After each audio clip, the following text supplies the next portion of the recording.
Broadcasting from the business capital of the world, this is the Podcast Business News Network. All right, everybody, welcome back. And I am joined by Mylinh Tran.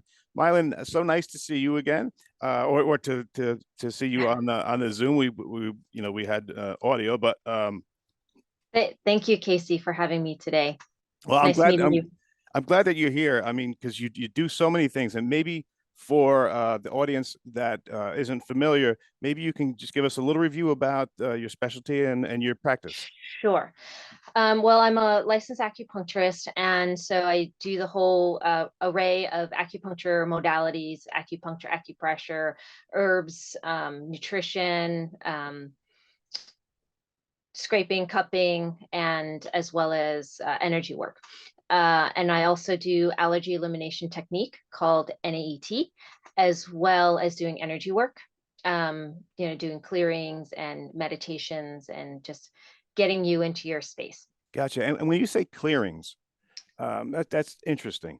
Is it clearing within the body, or is it clearing a space? Because I know you work with energy. So it could be both. Okay.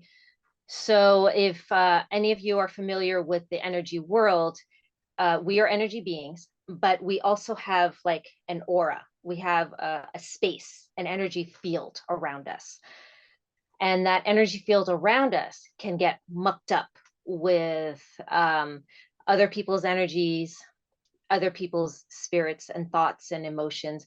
So if you are empathic, which means that you're sensitive to other people's emotions, and you like to help people, you can take that on for other people. Oh. And can you see it, Mylinh? Can you see that energy if you're trained? So for me, particularly, I cannot. But I'm more of a sensor. So I can sense things. Okay. Now, everybody's going to be different. Some people can actually see the aura. Some people can actually feel it. Some people can sense it. Some people just know it. So everybody has a different sense about it. Okay. All right. Okay. The people, I'm sure that you've run into them and you might know them. What do they say it looks like? I'm just curious. Like someone's. So it could be different colors. So, the auras, if you're looking at chakra systems, it's basically the colors of the rainbow.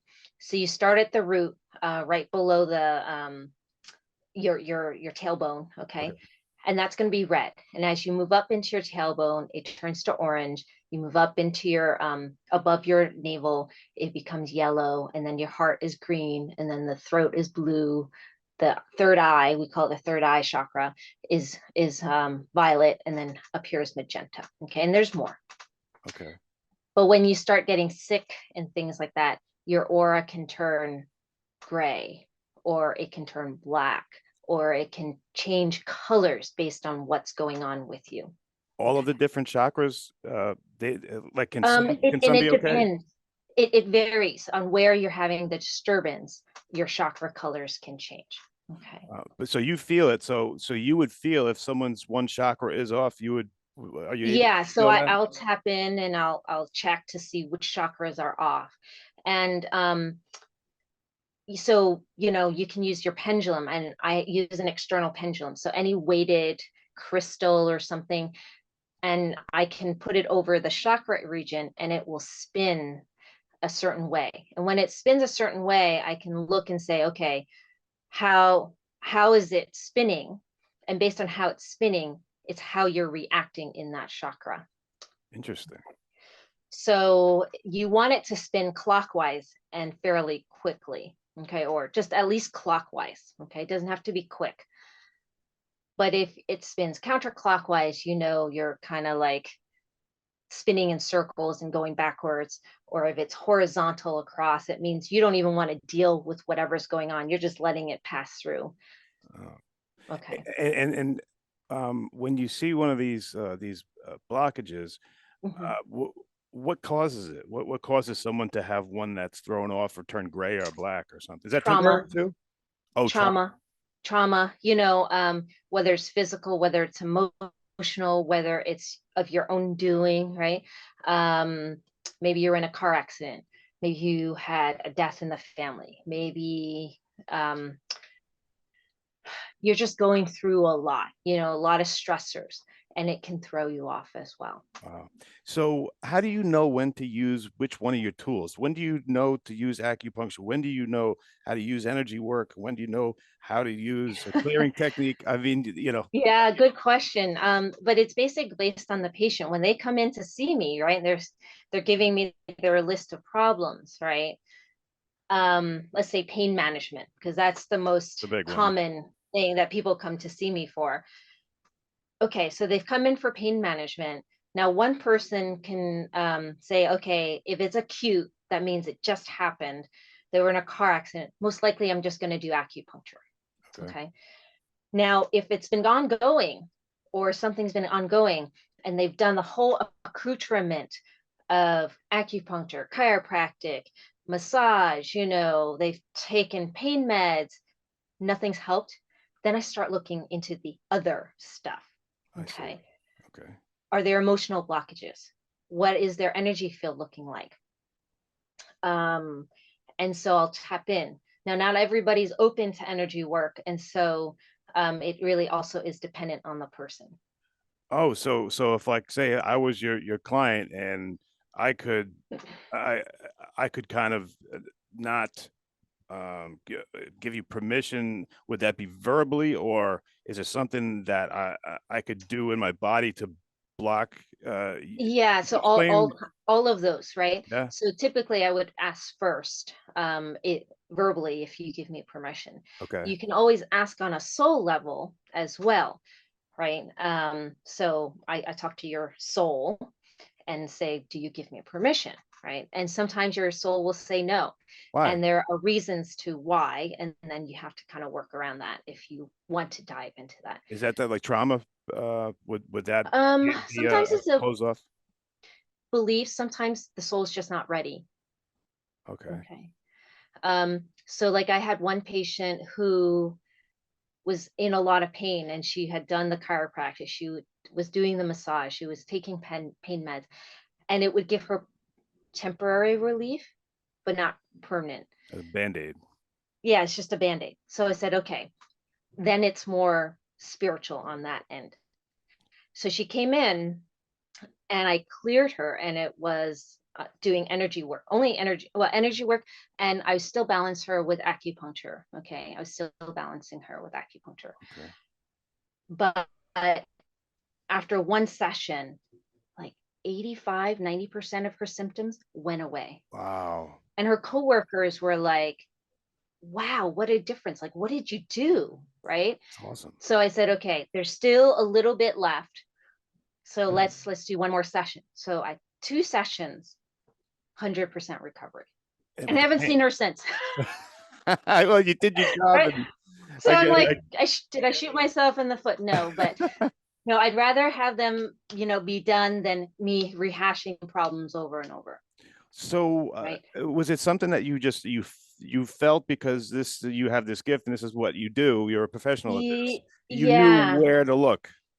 Yes. So, I have a series of questions that I go through myself, is it stuck in the auric field? Is it stuck in an organ? Is it stuck in a channel? Is it an emotional? Is it an event? It could be an event that had happened that you haven't recovered from. Okay. Okay. Now, some people, they have a combination of all three, where it's a physical problem, like I actually have to deal with the physical pain. I have to deal with the emotional pain that came along with it.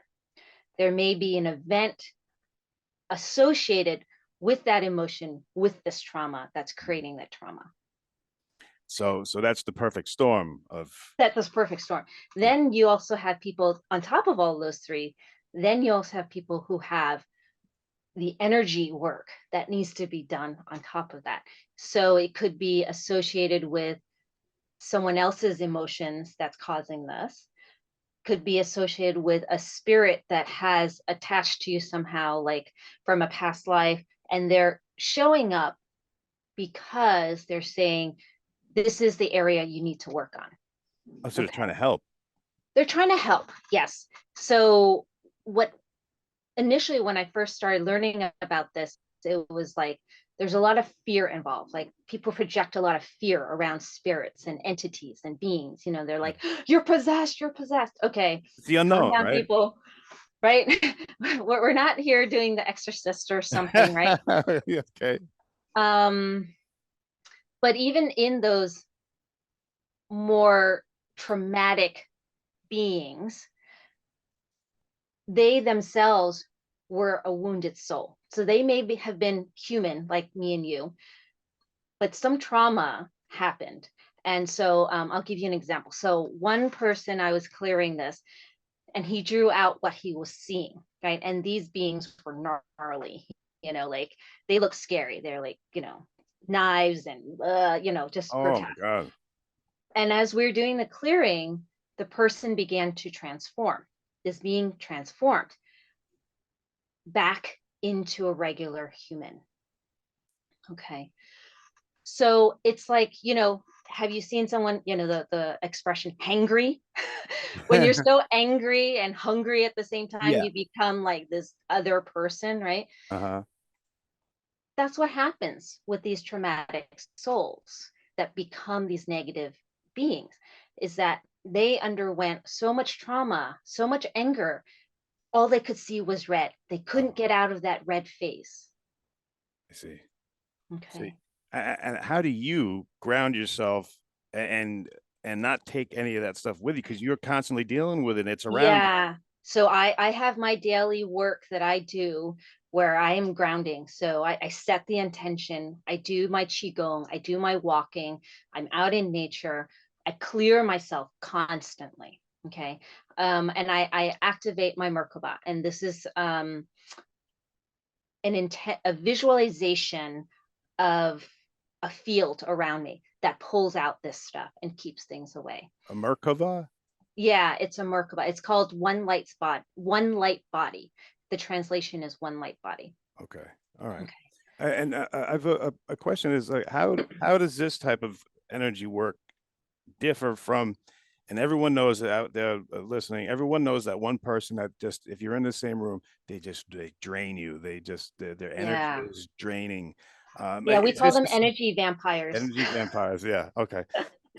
So how are we is this the same type of energy? Can trauma and the energy vampire person that be the same thing? And can you help the energy vampire person? Yes, yes. Ultimately, right? They also have to want to be helped, right? Things that they can do. Because some people are just like, they just want to take. And some people you can't help at all. Okay. Okay. So I'm kind of selective in deciding in who I help also as well, because sometimes I'm not the right person, and I'll just say I'm not the right person. You just feel that? I tap in, I ask the question, am I the right person to help them? Oh, And sometimes it's a yes, and sometimes it's maybe, because maybe they're not ready. So okay. sometimes people aren't ready to work with me. And I've had people where I've put them on hold and say they need to go through whatever they need to go through, and when they're ready, then it's time for me to work with them. Would a clearing help the person like that? If it's not time for me to work with them, no. Okay. Yeah, I'm sorry if I don't, if some of my questions are It's okay. No, these are great questions because people are going to have those same exact questions with you. right, Yeah. right. And I hope that I'm understanding correctly because like those energy vampires we were talking about, Mm-hmm. I would just in my experience, and I hope I'm thinking of the I got the concept, but I don't think anybody could tell those people. I don't think that they would think that they're draining the room. I think it would be very hard to tell them that that's happening. Um, Do I have the right concept? you know, some people are, depends on how aware they are. They might not be. Most are not aware of how draining they are. But there's some people like just want to be around people like me. Why? Because I'm very bright. I have a lot of energy. So they're like, oh, I want to gravitate towards They're them. like a leech. They're like a leech, right? And so then you have to really kind of like divert their attention. Tricks of the trade. Wow. um, yeah, so I've had to divert some people's attention, and ask guidance. I ask my guides. So I have spirit guides, that help me with this work. So it's not only me. I have a team behind me Okay. doing all this work with me, just like you have a team behind you getting these podcasts Right, together, right, right? right. Yeah. They're just on the spirit world. Okay. It's a yeah, and um, you know that NAET Yes. you practice, Yes. is that could that help in the energy realm, or is that just something completely different? Maybe you could expand on that if you. Yeah, no, it's a great question. NAT, as I said to you in the last podcast, that I find it to be a great bridge between acupuncture and the spirit world. Okay. Because sometimes in the clearings that we're doing, it's related to events that have happened, sometimes in this lifetime, sometimes in a past lifetime. Okay. And the emotions tied to it. So, because if you think about it, what we're asking you to do is hold a vial with the energy signature of whatever is we're clearing. So, let's say bananas, you're allergic to bananas. Okay. So you hold a vial that says bananas. Okay. And in that, then we go through a series of breathing passes and acupuncture to reset the mind and the body. So, um, you help it clear and pass through so that you reset your body to this thing, this item like bananas, Okay. so that you don't react to it anymore because it holds the cellular memory of whatever it is that had happened. Is that in So the subconscious? it's in the subconscious, it's in our DNA, it's in the cells, Oh, and you can pass it on. So if you're a pregnant woman and here you are worried and fearful, you're going to pass some of those emotions on to your baby. that only makes sense. Yeah. So, when I was pregnant with both my children, each child had their own personality, and that affected me. Like with my eldest, I would cry at commercials. Okay. Like Uh, with my second one, I never cried at all. wow, And today, to this day, both of them, my oldest is more sensitive and will cry at the dime, at a drop. it's amazing. And the older one, he is just like defiant, and he's the younger one, he's just like defiant and Hmm. doesn't cry unless it's like And trauma. you knew this before they were born. And I saw that before they were born. And even like the cravings I had as when I was pregnant with the older and the younger one, that is how they eat today. That is what they eat today. It's so amazing. Yeah. Wow. Um, So that's the energy, right? So that's the imprint in our body. So they were imprinting on me and I was imprinting on them. And so everything has an imprint. So that's why NET is so powerful, because it is a great bridge between that. I see. Yeah. That is something else. And you mentioned something that just totally intrigued by, where you said something about something from a past life Yes. can affect us. Yes. How would we know unless we went to someone who was a professional like you who could figure it out, right? Or do we know this somehow? Yeah, well, some people are intuitive and they just have memories. So some people do have memories of past lives. And you'll see it more in children up to about the age of 8 to 10. Then they start tuning some of that stuff out, especially if they're not tapping into it, okay, at that early age. So, but some people just inherently know, like they know there's more to spirit. They know that it's there, okay? But a lot of people won't know. They'll just go about their day and not know why they feel a certain way, or not know why they have a certain like they're just so interested in certain topics, Drawn to something. drawn to something for some reason. It's probably Uh, something that they've done in a past life. It's probably something that has happened, like to them. So why some movies just pull you in and you just resonate with that one character. Well, guess what? That one character, you've probably lived that kind of character's life. Right. That's so it's so amazing. Yeah. And is there any energy work that is done or can give you information from the dreaming state? Yes. So messages come in very varied areas of your life. Okay. Some people dream, and that's the messages that come through the dream state. Now, not many of us remember our dreams, or if Right. we do, we'll just talk it up to being a dream. But if you tap in and you ask the right questions, you can ask, is there a message in this dream? What is this dream about? But you just try to feel like, how did I feel during that dream? What happened? What did I do or didn't do that could have been better, right?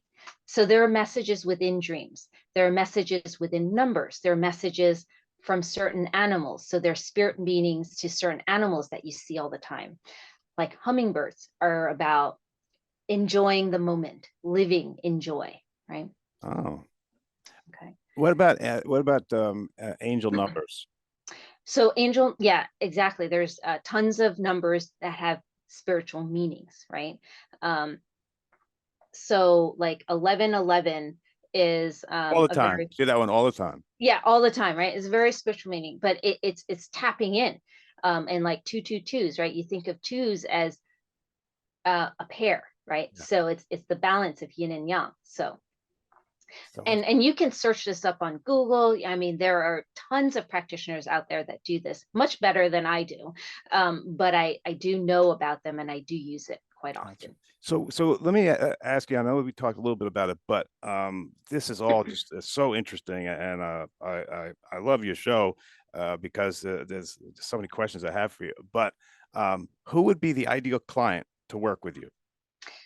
My ideal client is anyone who wants to get better and is willing to partner with me, because this is a partnership. I'm not just a practitioner. Uh-huh. They've got to partner with me and get them to a new state. They want to be proactive in their work. Right? So I'm not just the fixer. right. I'm kind of like the facilitator who teaches them, and then they pay attention to what's going on and they make those changes.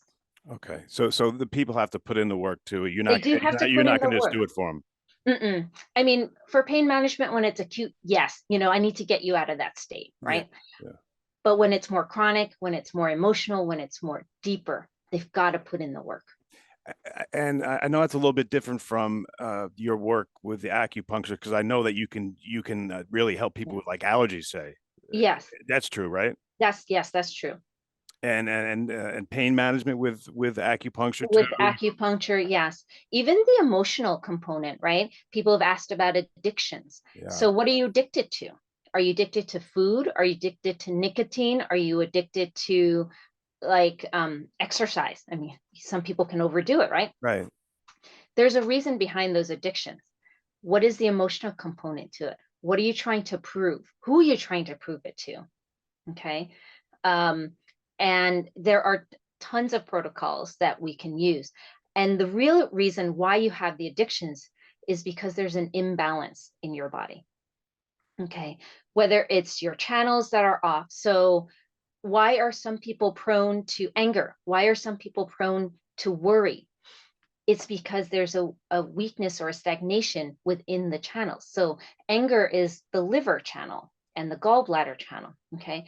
Worry is the stomach and spleen channel. And if you've ever noticed, anyone who's had a lot of worry, their digestion is off. And Yeah. if the more they worry, the more their digestion is off.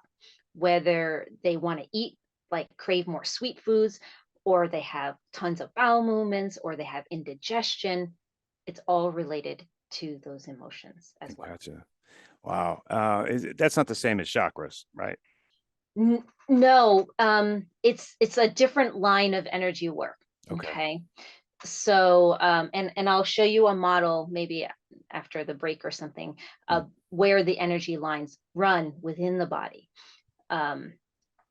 because we follow those energy pathways to balance the channel, to balance your body, and I do that by looking at your tongue, by feeling your pulse, because they're all representing where the imbalance is in your body. Oh, so cool. We should do that for our next show. You should maybe you can tongue show we us can that. do. We can do tongue diagnosis, pulse diagnosis. I don't know how I can do that. Right. But talking about that is just so interesting. Mylin Tran, we're out of time, but let me give you the last word here. Anything that you want to leave the audience with, and then let us know how to get a hold of you. Fascinating. Okay. Great stuff. Thank you.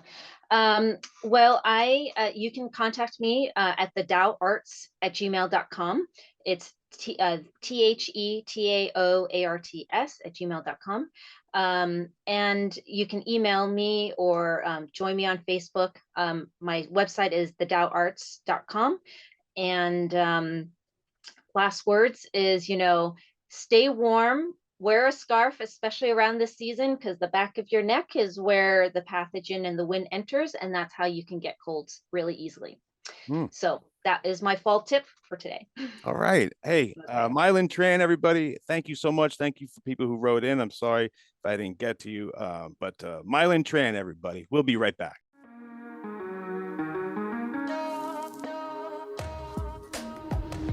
Broadcasting from the business capital of the world, this is the Podcast Business News Network.